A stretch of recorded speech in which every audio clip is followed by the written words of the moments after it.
வாங்க ஃப்ரெண்ட்ஸ், எல்லாருக்கும் வணக்கம். இன்றைக்கி நம்ம கிச்சனில் என்ன பார்க்க போகிறோன்னா, வாழைப்பூ வடகறி செய்கிறத பற்றி பார்க்க போகிறோம். இதுதான் வாழைப்பூ. வாழைப்பூ வந்து முழுசாக இந்த மாதிரி நம்ம கடையில் வாங்கிக்கிறோம், இல்லை தோட்டத்தில் இருந்தாலும் எடுத்துக்கோங்க. வாழைப்பூ வாங்கினதும் இந்த மாதிரி பிரித்து எடுத்துக்கணும். எடுத்து நல்லா வாஷ் பண்ணி க்ளீன் பண்ணுறதுக்காக இதை காமிக்கிறேன். நான் வாஷ் பண்ணி எடுத்து வச்சுட்டேன்.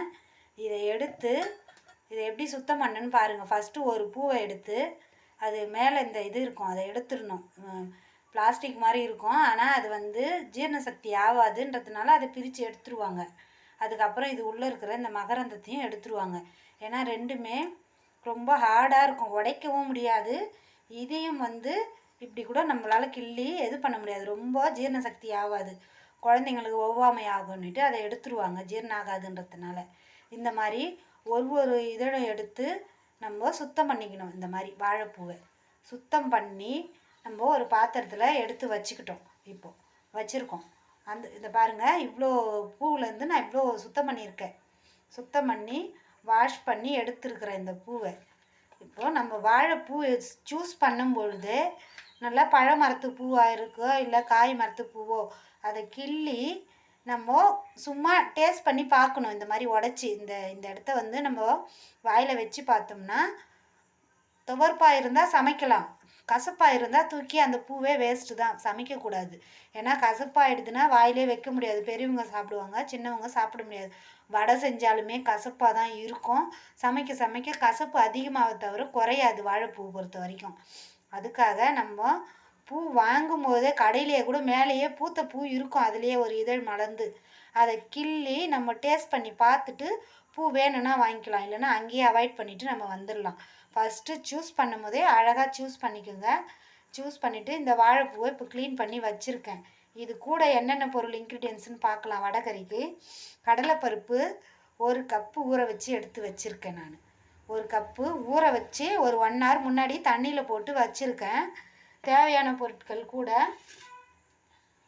தக்காளி, வெங்காயம், கருவேப்பிலை, கொத்தமல்லி, பட்டை, சோம்பு, இஞ்சி பூண்டு பேஸ்ட்டு, இவ்வளோ தான் இதுக்கு தேவையான பொருள். தாளிக்கிறதுக்கு உப்பு, மிளகாத்தூள், இது வீட்டில் இருக்கிற வீட்டு மிளகாத்தூள் தான் நம்ம சேர்க்க போகிறோம். மஞ்சத்தூள் எல்லாமே நம்ம நார்மலாக சேர்க்கறது தான். இப்போ வந்து இந்த பூவை சிறுவை நீங்கள் கட் பண்ணிக்கிட்டாலும் சரி, உங்கள் ஜார் நல்லா இருந்ததுன்னா கட் பண்ணாமல் ஃபஸ்ட்டு ஜாரில் இந்த பூவை போட்டுடுங்க.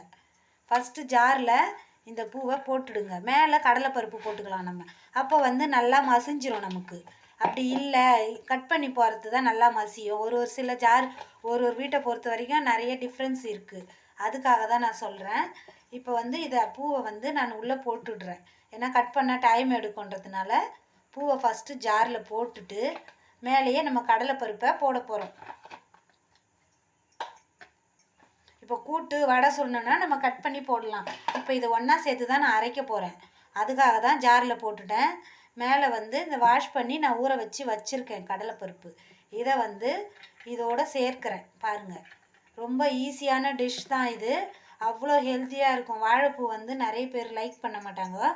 இந்த மாதிரி பண்ணி நீங்கள் டின்னர்லேயோ இல்லை காலைல பிரேக்ஃபாஸ்ட்லேயோ கொடுத்தீங்கன்னா கொஞ்சம் கூட மிச்சம் வைக்க மாட்டாங்க. சிக்கன் கூட தோற்று போயிடும் இந்த வாழைப்பூ வடகறி மூலிமா. எனக்கு நிறைய பேர் விரும்பி சாப்பிடுவாங்க. நான் இது நீங்கள் யாருன்னா கெஸ்ட்டு வந்தால் கூட ஸ்பெஷலாக செஞ்சு கொடுக்கலாம். ஏன்னா நிறைய பேருக்கு இந்த டிஷ் தெரியாதுன்றதுனால நான் சொல்கிறேன். இது கூட கொஞ்சமாக உப்பு சேர்க்கிறேன். நார்மல் வடகறி போல் தான் இதில் வந்து வாழைப்பூவை நம்ம சேர்க்குறோம், அவ்வளோதான். எப்படி பண்ணணுன்றதை தான் நான் உங்களுக்கு சொல்கிறேனே தவிர. இப்போது இதை வந்து மிக்சியில் நம்ம ஒரு ஓட்டிக்கலாம். ஃபஸ்ட்டு வாழைப்பூ வந்து நம்ம நல்லா வடைக்கு அரைக்கிற மாதிரி ஒன்றும் பாதியும் அரைச்சிக்கணும். பூ நல்லா மசிஞ்சிரும். கடலைப்பருப்பு நான் கொஞ்சம் முழுசாக எடுத்து வச்சுருந்து மிக்ஸ் பண்ணியிருக்கேன். நீங்கள் இந்த மாதிரி ஒன்று பாதியமாக நம்ம வடைக்கு எப்படி அரைக்கிறோமோ அதே மாதிரி அரைச்சிட்டு இப்போ இதை வந்து வடைகறிக்கு நம்ம ஆவி கட்டுவோம் இல்லையா, அந்த மாதிரி குக்கரில் விசில் போடாமல் ஒரு பாத்திரத்துலையோ இல்லை இட்லி பானையில் கூட வச்சு நம்ம இட்லி பாத்திரத்தில் ஆவி கட்டிக்கலாம். இப்போது ஆவி கட்ட போகிறேன் நான் குக்கரில் வச்சு. வாங்க பாருங்கள், குக்கரில் வந்து இந்த தண்ணி படாமல் இருக்கிறதுக்கு உள்ளே வந்து இது வச்சுருக்கேன், கம்பி வச்சுட்டு ஒரு பாத்திரம் வச்சுக்கிறோம். நம்ம பாத்திரம் வச்சுட்டு உதிர்த்த மாதிரி போட்டுக்கணும். அப்போ தான் நல்லா அது வந்து ஒன்றை மாதிரி ஆவியில் வேகும்.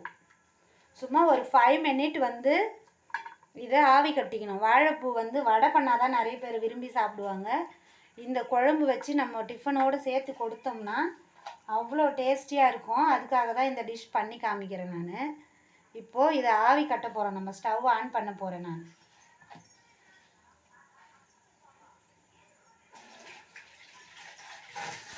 இப்போ வந்து ஸ்டவ் ஆன் பண்ணிக்கலாம். ஸ்டவ் ஆன் பண்ணிவிட்டு நம்ம ஒரு 5 நிமிஷம் தான் வேக வைக்க போகிறேன். 5 நிமிஷத்தில் இது வெந்துடும். விசில் போடாமல் குக்கரில் நம்ம ஒரு 5 மினிட் வேக வச்சா போதும். விசில் போடக்கூடாது. எப்பவுமே ஆவி கட்டுற பொருள்னா விசில் போடாமல் தான் நம்ம வந்து வேக வைக்கணும்.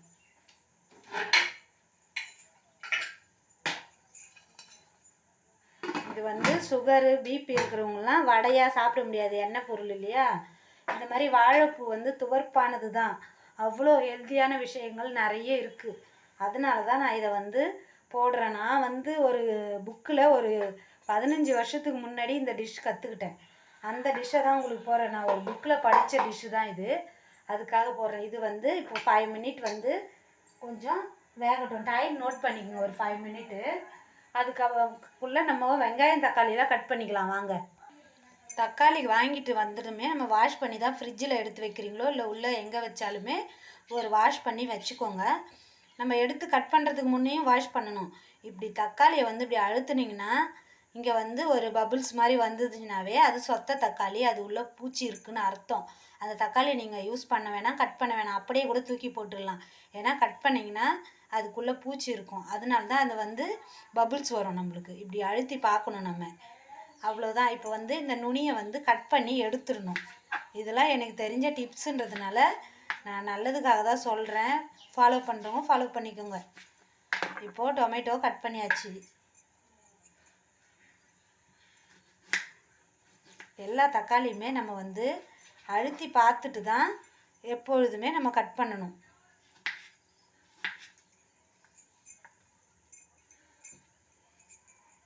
இப்படி அழுத்துனீங்கன்னா கண்டிப்பாக அந்த பபுள்ஸ் வரும்பொழுதே அந்த தக்காளி உள்ளே இருந்து பூச்சி வரும். நான் வந்து இதுக்கு ஒரு 3 டொமேட்டோ தான் எடுத்துருக்குறேன். இப்போது டொமேட்டோ கட் பண்ணியாச்சு. நான் எப்பொழுதுமே ஃபஸ்ட்டு டொமேட்டோவை கட் பண்ணிப்பேன்.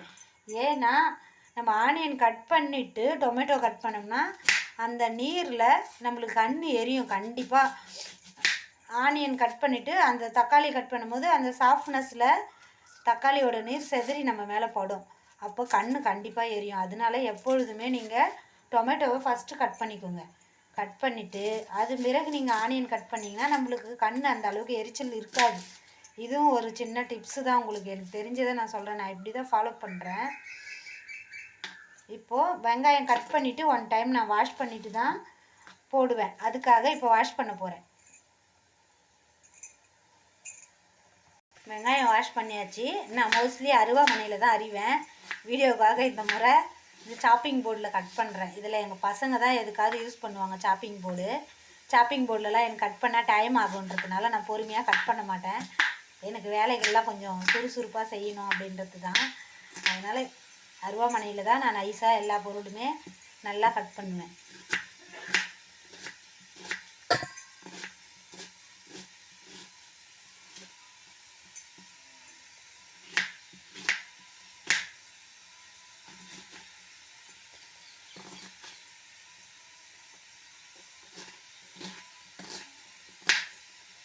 ஆனியன் டொமேட்டோ எல்லாமே கட் பண்ணியாச்சு.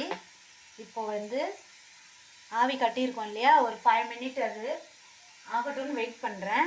5 மினிட்னால் அது கரெக்டாக ஒரு 5 நிமிஷத்துலேயே அது ஆவி வர ஆரம்பிச்சதுன்னா வெந்துடும். ஏன்னா நம்ம குழம்புல அது தாளித்து விட்டதும் வேக தான் போகுது. அதுக்காக சொல்கிறேன். அரைச்சிட்டு டைம் எடுக்கக்கூடாது. உடனே நம்ம வந்து ஒரு 1 நிமிஷத்துலேயே நம்ம இட்லி பாத்திரத்துலேயோ இல்லை குக்கர்லேயோ அது ஆவி கட்டிடணும். இல்லைன்னா கலர் மாற ஆரம்பிச்சிடும், சிவப்பாக மாறிடும்.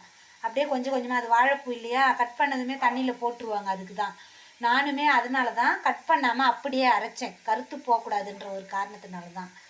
அவங்கவுங்க மிக்சியை பொறுத்து தான் நம்ம அரைக்கிறது. கட் பண்ணி போட்டாலும் ஓகே, கட் பண்ணாலும் நீங்கள் தண்ணியில் போட்டு உடனே அரைக்கணும். அதுக்காக சொல்கிறேன் நான். இப்போ 5 மினிட் ஆயிடுச்சு, ஆவி கட்டியாச்சு. நம்ம வந்து ஒரு சைடு வந்து தாளிக்கலாம். இதெல்லாம் எப்படி தாளிக்கணுன்றதை இப்போ பார்க்கலாம். முதல்ல என்னென்ன தேவைன்னு சொல்லிட்டேன். கொஞ்சமாக தான் ஆயில் விட்டு நம்ம தாளிக்க போகிறோம். இதெல்லாம் வந்து ஒரு ஹாஸ்பிட்டல் மெனு புக்கில் நான் படித்தேன் இந்த டிஷ்ஷு உங்களுக்கு சொல்கிறேன். நான் ஒரு எப்படி சொல்கிறது, இது அவ்வளோ ஹெல்த்தியான டிஷ்ஷு. இது நிறைய பேருக்கு வடை மட்டும்தான் தெரியும், கூட்டு பண்ணுவாங்க வாழைப்பூவில். வடைகறி மோஸ்ட்லி உங்களுக்கு எனக்கு தெரிஞ்சு யாருமே பண்ணது இல்லை. நான் மட்டும்தான் பண்ணுற மாதிரி எனக்கே தெரியுது அது. ஆனால் யாருன்னா போட்டிருக்காங்கன்னா யூடியூப்பில் கூட நீங்கள் சர்ச் பண்ணி பாருங்கள். நான் யூடியூப் சேனல் ஆரம்பித்ததுனால நான் வீட்டில் பண்ணுற டிஷ்ஷை தான் ஒன்று ஒன்றா போடுறேன். நான் எந்த இதுவும் பார்த்தும் போடலை. எனக்கு தெரிஞ்ச வீட்டில் நான் சமைக்கிறது தான் என் சேனலில் நான் போடுறேன். ஓகே, நம்ம இப்போ வந்து தாளிக்கலாம் வாங்க.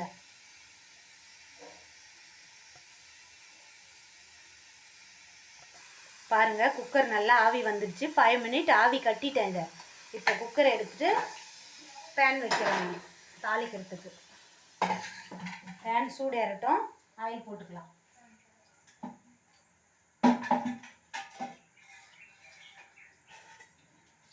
எல்லாம் சிக்கன் குழம்புலாம் எப்படி வைக்கிறோமோ அந்த மாதிரி தான் வடைகறி குழம்பும் நம்ம தாளித்து விட்டுக்கணும். ஆயில் பாருங்கள் கொஞ்சமாக தான் விட்டுருக்கேன். ஒரு 2 ஸ்பூன் தான் விட்டுருக்கேன் எண்ணெய். கடுகு கொஞ்சம் சேர்த்துக்கலாம்.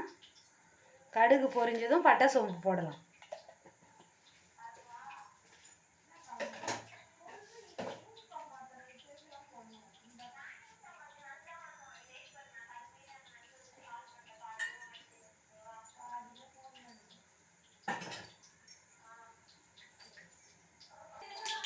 கடுகு பொரிய ஆரம்பிச்சிடுது.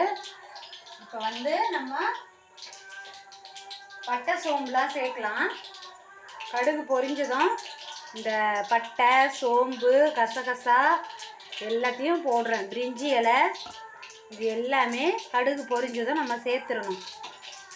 அதுவும் பொரியணும் கடுகு கூட.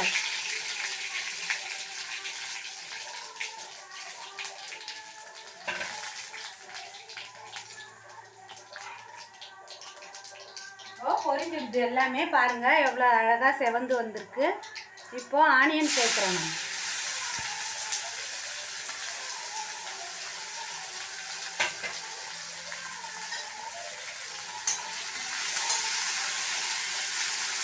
ஆனியன் சேர்த்து வதங்கினதும் இஞ்சி பூண்டு பேஸ்ட்டு போட போகிறேன். இது கொஞ்சம் ஹெவியான பாத்திரன்றதுனால கொஞ்சம் சட்டுன்னு செவந்துச்சு பாருங்கள் ஆனியனு. இப்போ வந்து இஞ்சி பூண்டு பேஸ்ட்டு சேர்த்துக்கலாம். நம்ம 1 ஸ்பூன் தான் இஞ்சி பூண்டு பேஸ்ட்டு நான் சேர்க்குறேன்.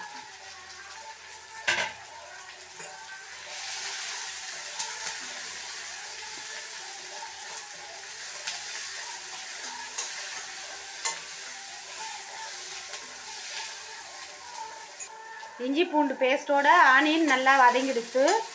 இப்போது டொமேட்டோ சேர்த்துடலாம். டொமேட்டோ சேர்த்து நல்லா மேஷாக வதக்கிடலாம். கருவேப்பிலை கொத்தமல்லி ஒரே ஒரு பச்சை மிளகாய் போட்டிருக்கேன்.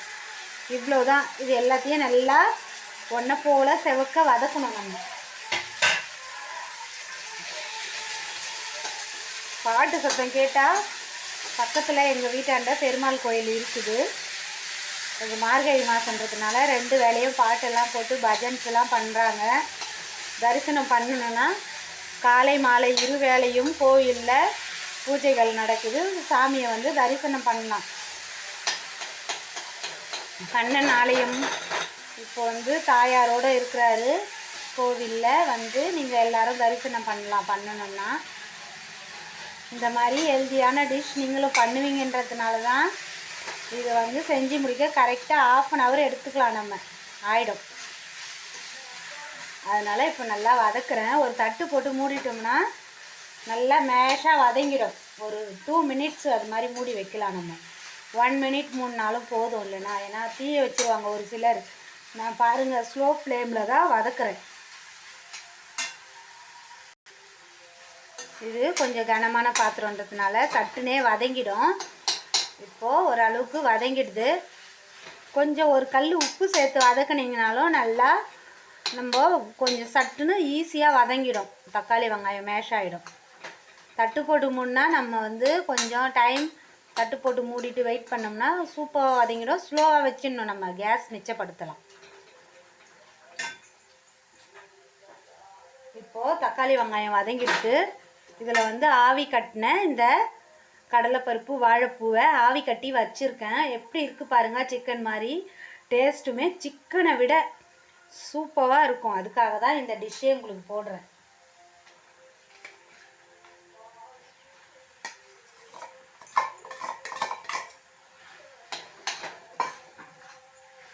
நீங்கள் ஒரு தடவை இதை பண்ணிட்டீங்கனாலுமே எப்போல்லாம் இந்த பூ கிடைக்குதோ அப்போல்லாம் பண்ணுவீங்க. நான் ஒரு பூ வாங்கினேன்னா ஒரு டைம் வடைகறி பண்ணுவேன், ஒரு நாளைக்கு கூட்டு பண்ணுவேன். கூட்டு பண்ணேன்னா வடை பண்ணிவிடுவேன். ஆக மொத்தத்தில் ஒரு பூவையே 2-3 டைமு நம்ம பண்ணிடுவோம். இந்த வடைகறிக்கு வந்து கொஞ்சமாக இருந்தால் போதும். பூ ஒரு மேலே இருக்கிற ஒரு 4-5 இதழ் பிச்சாலே நம்மளுக்கு தேவையான பூ கிடச்சிரும். ஒரு கப் அளவுக்கு அது போதும். ஒரு 4 பேர் சாப்பிட்ற அளவுக்கு நம்ம குழம்பு வைக்கிறதுக்கு. இப்போ டின்னருக்கோ பிரேக்ஃபாஸ்ட்டுக்கோ நல்ல ஹெல்த்தியான இந்த மாதிரி நீங்கள் நம்ம விரத தினம்லாம் இருக்கிறோம் இல்லையா, வெஜிடேரியன் அப்போல்லாம் இது பண்ணலாம். நம்ம புரட்டாசி மாதம் அந்த மாதிரி டைமில். உப்பு வந்து நம்ம அரைக்கும் பொழுதும் போட்டிருக்கோம். அதனால் கொஞ்சமாக தேவைக்கு தான் நம்ம இப்போ சேர்க்கணும். குழம்புக்கு எவ்வளோ தேவையோ அவ்வளோதான். ஏன்னா வாழைப்பூ அரைக்கும் பொழுது கொஞ்சம் போட்டோம் இல்லையா, நல்லா பார்த்துக்கோங்க. எந்த மசாலாவுமே நான் ஆட் பண்ணல. வீட்டு மிளகாத்தூள் மட்டும் கொஞ்சம் ஆட் பண்ணியிருக்கேன்.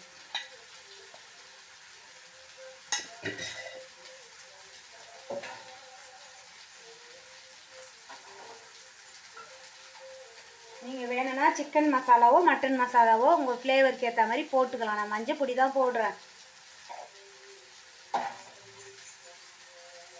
எல்லாமே போட்டாச்சு. சும்மா வதக்கினாலும் மிளகாத்தூள் வந்து ஒரு மாதிரி சுரவாசனை வந்துடும். அப்படியே தண்ணி மட்டும் சேர்க்கிறேன். இப்போ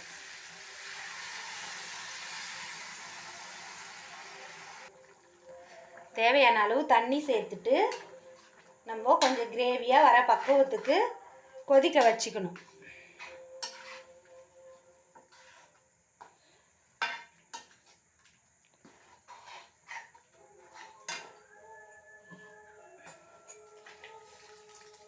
தண்ணி வந்து தேவையான அளவு சேர்த்துப்போம். உப்பும் தேவைக்கேற்ப போட்டுக்கோங்க. இந்த டிஷ்ஷோட ஸ்பெஷாலிட்டியே வாழைப்பூ சேர்த்துருக்கோம். மோஸ்ட்லி நிறைய பேருக்கு வடைகறி பண்ண தெரியும். பண்ண தெரியாதவங்களும் இதை பார்த்து பண்ணிக்கோங்க. இதே மெத்தடில் தான் வாழைப்பூ இல்லாமையும் வடைகறி பண்ணுவாங்க. உங்களுக்கு நிறைய டிப்ஸ்லாம் இந்த வீடியோவில் சொல்லியிருக்கிறேன். இப்படியே வந்து ஒரு 10 நிமிஷம் நம்ம இந்த குழம்ப கொதிக்க விடணும். அவ்வளோதான். அதுங்காட்டி இட்லி ஒரு பக்கம் ஊற்றி வச்சிட்டோம்னா பரிமாற சுவையான ஹெல்த்தியான டிஷ் ரெடி ஆகிடும். இப்போ இது கொதிக்கட்டும். ஒரு 10 நிமிஷம் நல்லா கொதி வரணும். பாருங்கள் ஃப்ரெண்ட்ஸ், வீடியோட முடிவுக்கு வந்துட்டோம். குழம்பு நல்லா கிரேவியாக வந்துடுச்சு. இதோட வந்து தோசை 2 ஊற்றி வச்சுருக்கிறேன். சிம்பிளாக மினி தோசை. இந்த குழம்போட நம்ம பரிமாறும் போது ரொம்ப ஹெல்த்தியாகவும் இருக்கும், சுவையாகவும் இருக்கும். உங்களுக்கும் எல்லோரும் நம்மளை கிச்சனில் நல்லா இருந்துச்சுன்னு பாராட்டினா அதுதான் தனியாக ஒரு சந்தோஷமே நம்மளுக்கு. அந்த மாதிரி என்னோடய வீடியோவுக்கும் நீங்கள் எல்லோரும் நல்ல தகவல் அப்படின்ட்டு ஒரு அருமையான மெசேஜ்னு கமெண்ட் பண்ணுங்கள். தேங்க்யூ ஃபார் வாட்சிங் மை வீடியோ. எல்லோரும் என்னோடய வீடியோவுக்கு சப்ஸ்கிரைப் பண்ணுங்கள். இட்லி தோசை இல்லை சப்பாத்தி பரோட்டா எதுக்கு வேணாலும் இது வைக்கலாம். ஒரு 1/2 hour நம்ம இதுக்காக செலவு பண்ண வேண்டியது இருக்கும், அவ்வளோதான். ஆனால் இந்த மாதிரி நீங்களும் வீட்டில் இந்த மாதிரி குழம்பு வச்சு கொடுங்க குழந்தைங்களுக்கு. நீங்களும் சாப்பிடுங்க. டேஸ்ட் எப்படி இருக்குன்னு சொல்லுங்கள். டிஃபன் ரெடி ஆகிடுச்சு பாருங்கள். இப்போது தோசையோட இந்த வடைகறி வாழைப்பூ வடைகறி குழம்பு ரெடி ஆகிடுச்சு. அவ்வளோ டேஸ்டியாக இருக்கும் பாருங்கள். கறி போலவே சிக்கன் மாதிரியே இருக்கும். உங்களுக்கு ஹாட்டாக இருக்குது ரொம்பவே. இந்த மாதிரி நீங்களும் பண்ணுங்கள் friends. Bye bye. Thank you for watching my video. Friends, bye.